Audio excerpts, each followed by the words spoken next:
My name's Juan, I'm alcoholic. Hey, Juan. I want to thank Ricardo. I want to thank HomeLight and the Midnight Mission for giving this alcoholic hope. You know, for a very long time, I was hopeless. You know, I've been drinking most of my life. I'm glad it's dark because I'm real nervous. But, you know, I've been drinking most of my life, and, you know, what it looked like was, you know, Dad would always need a beer when I'm taking him to school. Dad would always need a beer when I'll be sitting, say I took him to the hospital, to the doctors, you know, I'm sitting in the car, chugging while they're doing their thing. So I didn't know what was going on, you know, for a long time. 2022, after the COVID lifted, we got evicted from our home, you know, and I continued drinking. I want to say that was my bottom when we're in the streets with no car. You know, I'm dragging these two little boys back and forth to hotels. You know, I'm asking for help from the social services office, and they're giving me a little bit of help. But some of the money, I try to look for the cheapest hotel so I could have some money to drink. You know, that was me. You know, I'm gonna paint a picture right now. 9 years of being in this a studio unit with the mother of my children, and a lot of domestic violence. If it wasn't her, it was me. Just for that, you know, but not knowing what was going on in my head and the problem that I really had. Fast forward, CPS stepped in that year, that month that I got evicted also, you know, so I had CPS on my case. I'm homeless, I got all this, I'm just stressed out. Don't know what to do. But what am I doing? Still drinking for sure. You know, one day they come to my hotel. She's somewhere, I don't even know where she's at. You know, I got my two boys. I'm staying close to my mom, thinking that's a safer place, but I'm back in the hood, right? I'm back where I grew up at. And, you know, I like to say that was my bottom, but it wasn't. You know, CPS comes in again and tells me I have to test. I'm still drinking, I'm still dirty. I say no. You know, I'm thinking I'm not gonna give them a dirty one, but that's still a positive test for them. You know, I'm running out of vouchers. This is December now, and we get to January, the new year. I remember drinking these hurricanes because I could only afford the 2 for $3, right? It's New Year's, and I'm at this hotel, you know, and I'm hopeless, you know.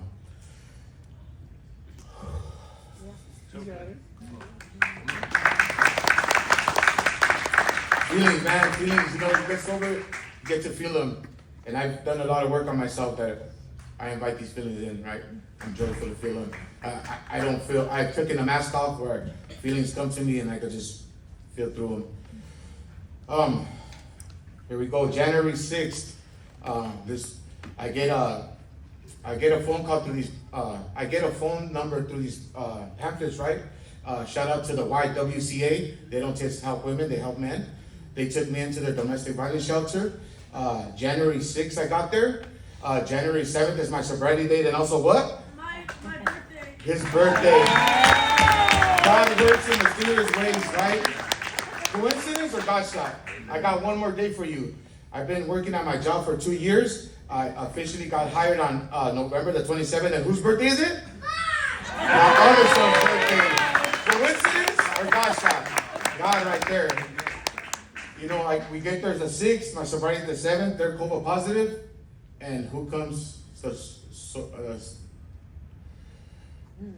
Social worker comes and removes them out of my possession, out of my custody, January 10th, right? And I am putting my kids in the car, telling them it's okay to go with a stranger that they don't know, right? Luckily, there was somebody there at the domestic violence shelter that told me, just stay, Juan, just stay. Tomorrow's another day. I went upstairs, I cried all night. You're right, Papa, you're right. Feel the feelings. And that kicks it off. I ended up going to a sober living shelter. I'm at that shelter for 2 years. I'm doing everything like Ricardo said, right? But I did everything. One thing that I changed was I started doing everything for me. The classes, the domestic violence classes, the outpatient.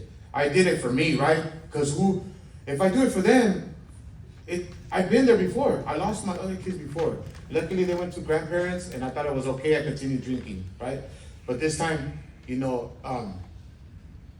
I did everything for myself. I was gonna improve my life. 18 months passed by. Courts are saying, hey, Juan, you need somewhere to stay. You need somewhere to go to get your kids back, right? And I'm calling all these places, and I have a roommate that in the sober living, he was my roommate in the beginning. We didn't get along because we were gonna get a fight because he told me to. These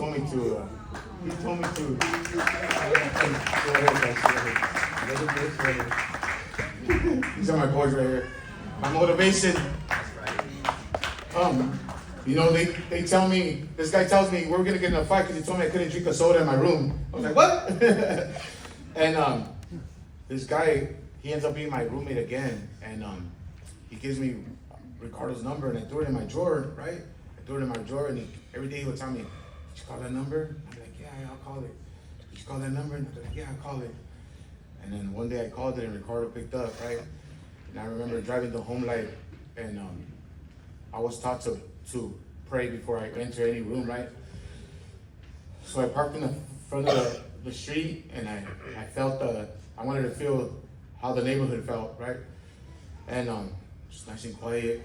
I did my prayer, and I went upstairs to meet Ricardo, and I came out of that place with hope. I'm telling you that much.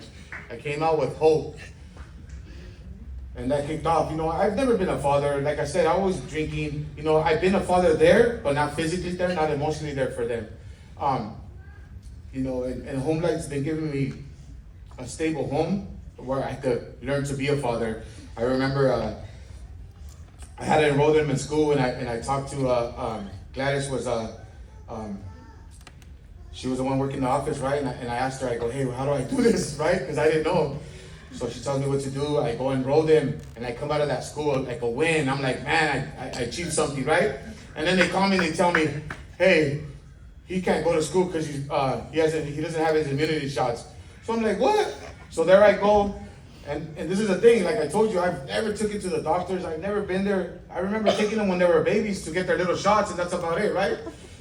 And I go and I take them, and they were like, oh, you just got an old immunization shot. It's okay, right? So I did all this to learn, And I've been continuing. The thing I've learned staying at HomeLight is I have to stay consistent, and I have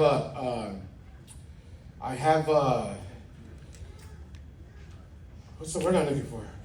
Every day's the same thing, right? I wake up, a routine. Thank you, whoever said it.